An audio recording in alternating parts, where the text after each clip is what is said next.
Diálogo. Uma conversa entre duas ou mais pessoas, onde se troca ideias e opiniões para chegar ao entendimento. O diálogo é inserido na história para que as pessoas possam de alguma forma entregar como pensam os personagens, qual é a visão de mundo deles e quais são suas intenções na trama. Tudo isso é entregue ao leitor que está ali de olho, em cada detalhe inserido no livro em que está lendo.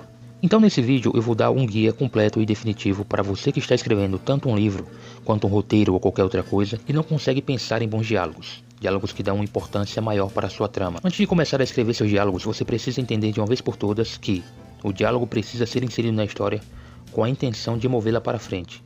Diálogos bem escritos não são apenas medidos pelo tamanho de linhas ou até mesmo pela forma como o personagem fala. Claro que isso também é importante, pois alimenta de alguma forma as características dos personagens que você desenvolveu antes mesmo de começar a escrever sua história. Mas o que são diálogos que movem a história para frente? Geralmente são diálogos em que, apesar dos personagens estarem conversando, de alguma forma esse assunto tem que ter algo a ver com a continuidade da trama. O diálogo não pode estagnar a história, pois vai acabar deixando ela chata e com toda certeza o leitor não terminará de ler, abandonando o seu livro cedo ou tarde. Mas Naldo, como eu posso saber se meus diálogos estão dando continuidade e avanço, ou estagnando a minha história? Vou dar uns exemplos simples de diálogos que deixam sua história chata e cansativa, mas também exemplos que acabam deixando a escrita mais fluida, melhorando a experiência do leitor. Vamos começar então com a forma errada de escrever diálogos. Marco, você sabia que estamos sem farinha? Não dá para fazer mais pizza se não tivermos farinha, sabia? Disse Marabella colocando as mãos nos quadris e olhando para a cozinha, como se esperasse que a farinha surgisse do nada. Sem farinha? Perguntou Marco franzindo a sobrancelha enquanto limpava a bancada. Não pode ser. Achei que ainda tínhamos um saco inteiro no depósito. Você já olhou no depósito, Marabella? Já olhei, Marco. É claro que já olhei. Eu sempre olho no depósito, antes de dizer que não temos alguma coisa. O que você acha que eu sou? Alguém que fala as coisas sem verificar? Marabella retrucou, ofendida. Não precisa ficar assim, Marabella. Só estou dizendo que talvez você não tenha procurado direito. Às vezes, as coisas ficam escondidas lá no fundo, atrás das caixas de molho de tomate. Você sabe como é. Marco, por favor, me poupe. Ela bufou apontando para ele com o dedo. Da última vez que pedi farinha, você trouxe farinha de rosca. Sabe o que aconteceu? Tivemos que jogar fora metade da massa porque ela ficou horrível. Acha que é assim que uma pizzaria deve funcionar? Ah, sobre isso eu já pedi desculpas. Não pedi? Não foi culpa minha, o mercado estava confuso e as embalagens de farinha de rosca e farinha de trigo são muito parecidas. Você deveria ter especificado melhor o que queria. Especificado melhor? Como assim? Ela cruzou os braços batendo no pé no chão. Eu falei farinha de trigo, você não sabe a diferença entre trigo e rosca? Claro que sei, respondeu Marco exaltado, mas você podia ter dito farinha de trigo da marca tal, que fica na prateleira tal, só para garantir, não custa nada ser mais específica. Mais específica? Marabella jogou as mãos para o alto, claramente irritada. Daqui a pouco você vai querer que eu te desenhe um mapa no mercado, com cada item marcado em vermelho. Bem, um mapa seria útil, já que você adora reclamar de tudo. Resmungou Marco enquanto pegava as chaves do balcão. Vou lá pegar sua bendita farinha, mas não espere que eu volte rápido, porque o trânsito a essa hora deve estar horrível. Só espero que não me traga farinha de rosca de novo, Marabella gritou mesmo quando ele já estava na porta. Caramba, só de ler esse exemplo já fiquei entediado. Puta merda, que diálogo ruim. Ruim e ainda por cima longo. Mas espera aí, Naldo, por que esse diálogo é considerado ruim? Bom, primeiro porque os personagens repetem a mesma ideia várias vezes, sem farinha de rosca, sem acrescentar outra informação relevante. Segundo, toda a conversa gira em torno do mesmo ponto, sem apresentar nenhum avanço significativo para os personagens ou para a trama. E terceiro, o diálogo se prolonga mais do que deveria, cansando o leitor sem trazer algo relevante. Agora, vamos para um exemplo de diálogos que fazem sua história avançar e deixam a escrita mais fluida para a leitura. Lembrando que nesse exemplo vou manter os mesmos personagens e o mesmo objetivo do diálogo anterior. A única diferença será na estrutura. Marco, estamos sem farinha para as pizzas, gritou Marabella de dentro da cozinha. Sua voz ecoou pelo salão vazio da pizzaria, reverberando até o marido, que secava as mãos com um pano atrás do balcão. Já estou indo, querida, não precisa gritar, respondeu ele enquanto ajeitava o avental. Suas orelhas estavam vermelhas como tomate maduro, um sinal claro de sua irritação. E preste atenção dessa vez, nada de farinha de rosca como da última. Você sabe que essa sua desatenção me tira do sério. Eu não sou surdo, retrucou Marco apontando o dedo na direção da sua esposa. Fala com seu pai pelo interfone se quiser gritar com alguém. Apesar de simples, deu mais ou menos para entender como funciona um diálogo que avança a sua história, não é mesmo? Esse diálogo não só deu margem para que o casal pulasse para o próximo ato na história, mas isso também aconteceu de forma rápida, fluida e natural. Também deu mais ou menos uma ideia de como é a convivência desses dois personagens citados. Marco mostra-se impaciente, mas tenta manter a calma até certo ponto. Suas reações, como as orelhas vermelhas e o tom irritado, sugerem que ele já está acostumado com os modos de Marabella. Da mesma forma, também conseguimos entender como mais ou menos é a personalidade de Marabella.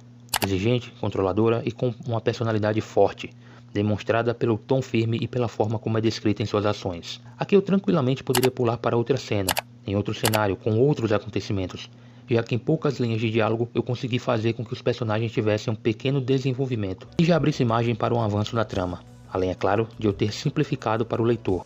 Assim, ele não tem necessidade de ler longas explicações. Viu como é simples? Imagina se ao invés de eu ser objetivo nesse diálogo, escolhesse ir para outro caminho, aquele hábito que muitos escritores iniciantes usam de encher linguiça.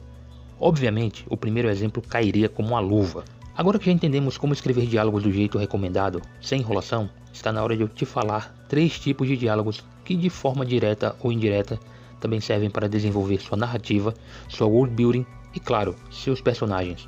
O primeiro tipo de diálogo que eu vou te mostrar é o diálogo de informação. Esse tipo de diálogo é utilizado no personagem quando ele está explicando algo da sua realidade, que no caso é seu mundo, ou algo que vai ser de extrema importância para a história, um sistema de magia, uma arma, ou até mesmo um reino. This is the world that you know. The world as it was at the end of the 20th century. It exists now only as part of a neural interactive simulation that we call the Matrix. Diálogos informativos servem para você explicar o funcionamento do seu mundo para o leitor. Só não exagere demais e não seja tão genérico na hora de usar esse tipo de diálogo, pois isso pode acabar causando dúvida nas pessoas, e elas não vão entender com clareza o funcionamento. Normalmente esse tipo de diálogo é usado dentro dos filmes, mas também pode ser adaptado para a história de um livro. Diálogo de omissão. Esse tipo de diálogo sugere mais do que diz, usando o subtexto para instigar o leitor. Pode ser feito de 2 formas. Mistério futuro, quando o leitor percebe que falta uma informação crucial, mas ainda não sabe o que é, ou preenchimento consciente, quando o leitor já conhece a informação ausente e entende o elemento do subtexto, enriquecendo a cena, a história.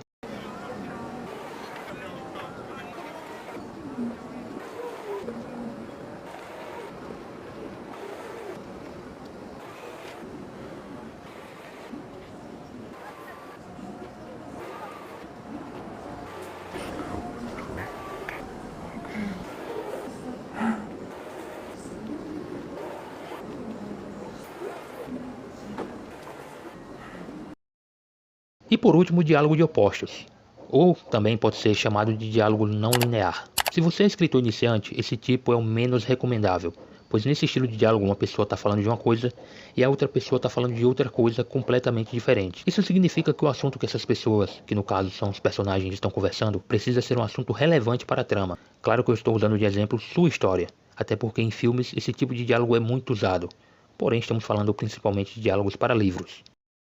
Charlie, eu preciso conversar sobre isso. Eu também.